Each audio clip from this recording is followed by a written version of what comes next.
Not sure if you can see Denise behind me. I'll try to get a shot of that. She's trying to get some shots of some of the birds that are in the river.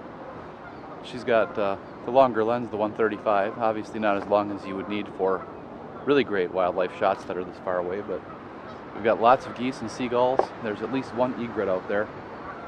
So, and while I've been using the 16 to 35, I've been trying to get some wider landscape shots of this entire region here. So I think I've got one that's kind of interesting.